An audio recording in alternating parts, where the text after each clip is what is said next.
Ya, Mister akan menjelaskan kasus khusus dari permutasi ya. Kasus khusus dari permutasi itu jika banyaknya bilangan disusun dari unsur-unsur yang sama. Contohnya pertanyaan, banyaknya bilangan yang disusun dari angka 2275. Oke, biasanya kita akan menggunakan diagram pohon seperti ini. Kita letakkan 275, 275. Kalau 7 ya 225, 227. Sayangnya, karena angka 2 ini ada 2 kali, seringkali akan kita dapati 2 unsur yang sama. Nggak hanya 2 ya, kadang lebih. Lihat, ini 2275, di sini ada 2275 lagi. Padahal ini tidak boleh. Di sini 2257, di sini ada 2257 lagi. Maka terhitung berkali-kali, lebih dari 1 kali. Oleh karena itu, ada teknik untuk menghitung permutasi jika didapati unsur-unsur yang sama. Teknik itu bisa dituliskan seperti ini. Permutasi sama dengan n faktorial dibagi unsur yang sama pertama difaktorialkan, dikali unsur yang sama berikutnya difaktorialkan, dikali unsur yang sama berikutnya difaktorialkan. Baik, kita langsung ke contoh ya. Contoh 1. Berapa banyak kata yang dapat disusun dari kata Agustus? Oke, kita hitung N-nya. 1, 2, 3, 4, 5, 6, 7. Oh, ada 7 huruf yang akan kita susun.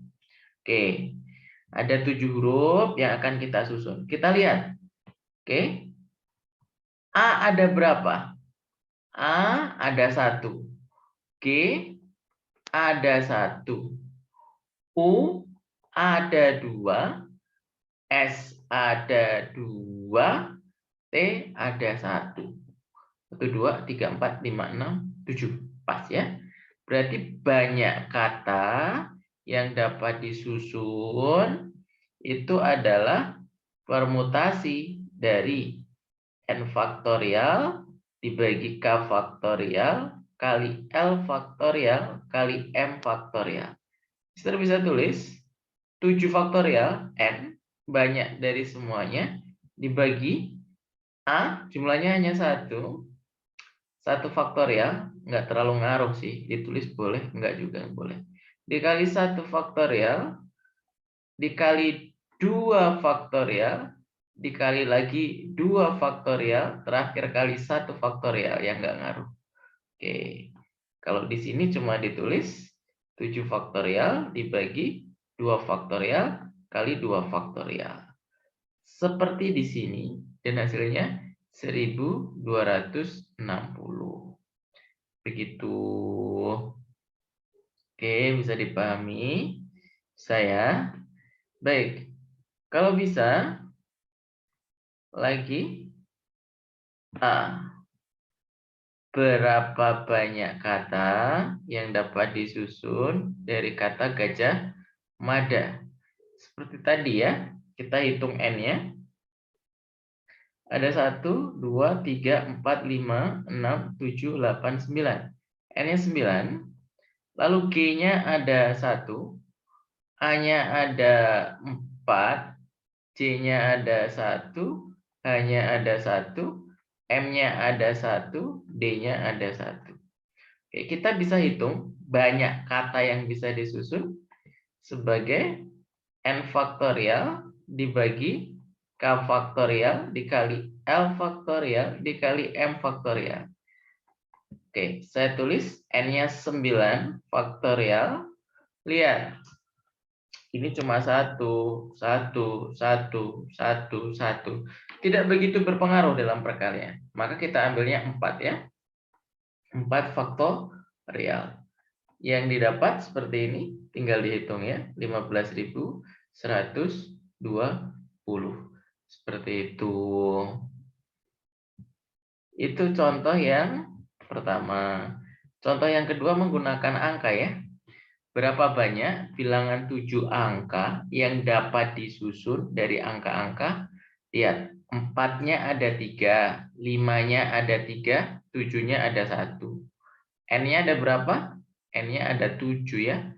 1, 2, 3, 4, 5, 6, 7. Maka bisa dihitung dengan permutasi 7 faktorial dibagi 4-nya ada 3, 3 faktorial. 5-nya ada 3, 3 faktorial. 7-nya ada 1, 1 faktorial. Lihat, bisa dihitung 140. Termasuk yang B pun sama. Kalian bisa lihat yang B. Lihat, 2-nya ada 2, 4-nya ada 2, 6-nya ada 2, 8-nya ada 1. Pertama hitung N-nya dulu. N-nya dapat 1, 2, 3, 4, 5, 6, 7. N-nya 7. Saya bisa langsung hitung, permutasinya adalah 7 faktorial dibagi, 2-nya ada 2, maka 2 faktorial dikali. 4-nya ada 2, maka 2 faktorial. 6-nya ada 2, 2 faktorial. 8-nya ada 1, 1 faktorial. Dihitung saja, hasilnya nanti dapat 630. Itu jenis permutasi kalau memuat unsur-unsur yang sama. Ya. Sekarang, ada jenis permutasi kalau dia siklis, kalau dia melingkar. Duduk melingkar. Oke. Itu ada rumusnya. Kenapa? Orang duduk melingkar itu intinya adalah yang kiri dan kanan itu beda. Orang di sebelah kiri dan di sebelah kanan itu berbeda ya. Contoh ini A, ini B, ini C. Lihat, sebelah kiri, sebelah kanan. Oke. Sebelah kiri, sebelah kanan. Oke. Teknik penyusunannya kita sebut permutasi siklis. Rumusnya N-1 faktorial. Oke ya. Pada rapat pengurus OSIS SMA dihadiri 6 orang yang duduk mengelilingi sebuah meja bundar. Berapakah susunan yang dapat terjadi? Clue-nya ada kata bundar atau siklis ya. Kalau ada itu, maka berlaku permutasi siklis. Oke, N-1 faktorial. Karena 6 orang yang duduk melingkar, maka 6 dikurangi 1 faktorial. Dapatlah 5 faktorial. Itu 5 kali 4 kali 3 kali 2 kali 1, 120. Permutasi siklis. Oke. Ya, ini ada latihan 1, ada 3 soal. Bisa dicoba ya sebagai pemanasan. Baik, kalau sudah panas, kita akan bicara tentang peluang suatu kejadian. Oke, apa itu peluang? Kayak biasa dulu, peluang itu banyaknya kejadian, NA, dibagi NS. Oke, peluang itu paling kecilnya 0, paling besarnya 1. Oke. Peluang A ditambah peluang A komplement yang bukan A itu sama dengan 1. Sehingga peluang yang bukan A sama dengan 1 dikurangi peluang A. Ini pelajaran S4, Mr. Harap kalian masih ingat. Oke, kita ke nomor 1 ya. Pada pelemparan 3 buah uang sekaligus, tentukan peluang munculnya ketiga sisinya gambar. Oke, peluang munculnya ketiga sisinya gambar. Kalau melempar sekali, maka akan dapat angka, akan dapat gambar. Oke, melempar 2 kali akan dapat angka, akan dapat gambar. Melempar 3 kali, ya pasti akan dapat, kalau nggak angka, ya gambar. Kalau nggak angka, ya gambar. Kalau nggak angka, ya gambar. Kalau nggak angka, ya gambar. Sehingga S itu semesta, semuanya. Semua yang mungkin. Itu bisa jadi keluarnya angka, angka-angka, atau angka-angka gambar, atau angka gambar angka, atau angka gambar gambar, atau gambar angka-angka, atau gambar angka gambar, atau gambar gambar angka, atau gambar gambar gambar. Ada berapa, Mister?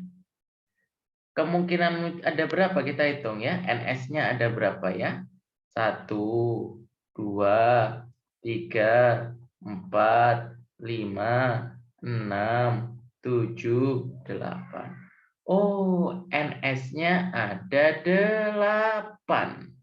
NS itu nanti yang akan jadi pembagi. Lihat, ini NS-nya 8.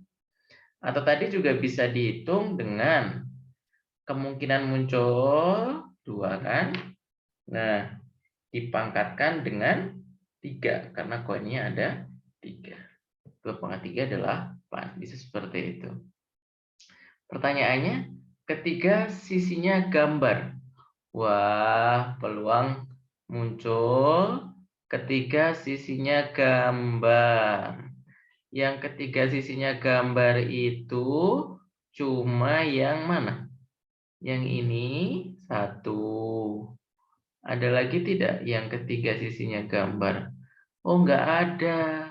Berarti kita bisa hitung peluang yang ketiga sisinya gambar itu NA dibagi NS. NA itu yaitu tadi yang munculnya gambar itu cuma 1. Padahal semuanya, total semuanya ini ada 8. Maka peluangnya 1/8. Begitu. Kalau 1 gambar dan 2 angka, Mister. 1 gambar dan 2 angka ya. Ya kita harus cari 1 gambar dan 2 angka. Oke. 1 gambar dan 2 angka ini. 1 gambar dan 2 angka ini. Ada lagi? 1 gambar dan 2 angka.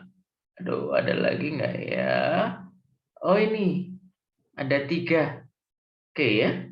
Karena ada 3, ya udah berarti peluangnya sama dengan 3 dibagi NS-nya. NS-nya 8. 3/8. Lihat, 3/8.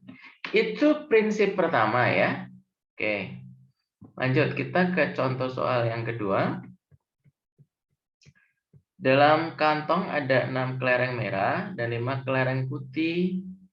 Jika diambil 4 kelereng sekaligus secara acak, tentukan peluang terambilnya kelereng merah. Oh, diambil 4 sekaligus secara acak. Oke ya. Oke. Sekarang kita ke kelereng merah dulu ya. Pertama NS. Oke, 6 kelereng merah, 5 kelereng putih. Jadi total ada 11 kelereng. Jika diambil 4 kelereng sekaligus. Kelereng ya, kelereng itu kan nggak bisa dibedakan, nggak bisa ada jabatan. Maka dia nggak bisa diurutkan juga. Maka dia pakainya kombinasi, karena diambil 4 kan. Maka Mister akan tulis NS-nya kombinasi dari 11 kelereng diambil 4. Kombinasi 11, 4. NA-nya kelereng merah. Kelereng merah teh ada 6. Mau diambil 4. Berarti kombinasi 6, 4. Maka peluangnya gimana, Mister?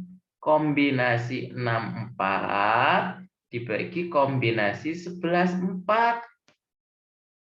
Waduh, ngitungnya lumayan ya, Mister. Ya iya, ini udah dihitungin oleh buku. Nih, Kombinasi 11 4, 330. Kombinasi 6 4, 15. 15 per 330, 1/22. Begitu ya. Itu hanya teknik berhitung aja. Sekarang kita naik lagi. Oh, kelereng putih. Kelereng putih sama NS-nya. Kombinasi total kelereng 11 akan diambil 4. Oke. Kelereng putih. Oke ya. Kombinasi ada berapa kelereng putih? 5. Diambil 4. Kombinasi 5 4 itu 5. 11 4 itu cari ke bawah. Peluangnya sama dengan apa, Mister? Kombinasi 5 4 NA-nya dibagi NS-nya. Kombinasi 11 4 begitu. Oke. Coba dihitung B-nya. Tuh kan, dihitung kan? Kombinasi 5 4 5. Maka 5 per 330, 100 per 66. Itu. Sama satu lagi, yang C. 2 merah dan 2 putih. Sama NS dulu. Kombinasi 11 kelereng dibagi 4. Nah, yang ditanya 2 merah dan 2 putih. Ada berapa banyak merah? 6. Mau diambil berapa? 2. Dikali kombinasi. Ada berapa banyak putih? 5. Diambil berapa? 2. Jadi peluangnya gimana, Mister? Kombinasi 62 dikali kombinasi 52 dibagi kombinasi 11 4. Oke, ngitungnya gimana, Mister? Ngitungnya ya harus satu-satu ya. Oke, aduh. Nah, lihat nih. Lihat. Nah, kombinasi 62, kombinasi 52. Ini dikali dapat 150. 150 per 330. Begitu ya. Oke, kita turunkan. Iya. Oke. Oh, double CD ya ternyata ya. Oke. Nah, selanjutnya terakhir ada frekuensi harapan. Ini mah mudah. Ini banyak percobaan N dikali dengan peluang. Contoh, yang pertama, pelemparan 3 mata uang logam sebanyak 240 kali. Frekuensi harapan munculnya 2 gambar dan 1 angka. Tadi pakai yang panah-panah tadi. 2 gambar 1 angka teh, AGG, GAG, GGA. Ada 3, NS-nya 8. Maka frekuensi harapan ya tinggal N dikali frekuensi dikali peluangnya. N-nya berapa, Mister? 240 dikali peluangnya berapa, Mister? Peluangnya teh NA per NS 3/8 dapatlah 90 kali. Gitu. Kalau yang nomor 2, pelemparan 2 buah dadu sekaligus sebanyak 108 kali. Tentukan frekuensi harapan munculnya. Oh, munculnya X sama dengan 3. Oh, gitu. Dadu ya. Kalau dadu jumlahnya 2 itu bisa dibuat papan catur. Ini dadu pertama, ini dadu kedua. Dadu pertama itu muncul angka 1, atau angka 2, atau angka 3, atau angka 4, atau angka 5, atau angka 6. Dadu kedua itu muncul angka 1, muncul angka 2, muncul angka 3, muncul angka 4, muncul angka 5, atau muncul angka 6. Oke. Pertanyaannya munculnya A. X sama dengan 3. Oh, ini X, Y itu mata dadu pertama, mata dadu kedua. Nah, dia mintanya mata dadu pertama sama dengan 3. Seperti ini, 3. Ini kan 3,1. Ya kan? Ini 3,2, ini 3,3, 3,4, 3,5, 3,6. Oh, ada 6, Mister. Ada 6, NA-nya ada 6. NS-nya ada berapa? Ya, sepapan catur ini semuanya. Ada berapa ini? Ke kanan 6, ke bawah 6. Berarti ada 36 kemungkinan. Jadi peluangnya berapa, Mister? 6/36. Oke. Atau 1/6. Jadi frekuensi harapannya N kali peluang. N-nya 108, peluangnya 6/36. 18 kali. Itu tentang frekuensi harapan. Kita turun ke bawah. Nah, ini ada latihan. Kalian coba ya, sudah disesuaikan dengan tipe soalnya. Ada beberapa yang memang agak sulit, tapi cocok buat kalian latih untuk materi peluang. Nanti hari Jumat kita pertegas lagi di sekolah. Terima kasih.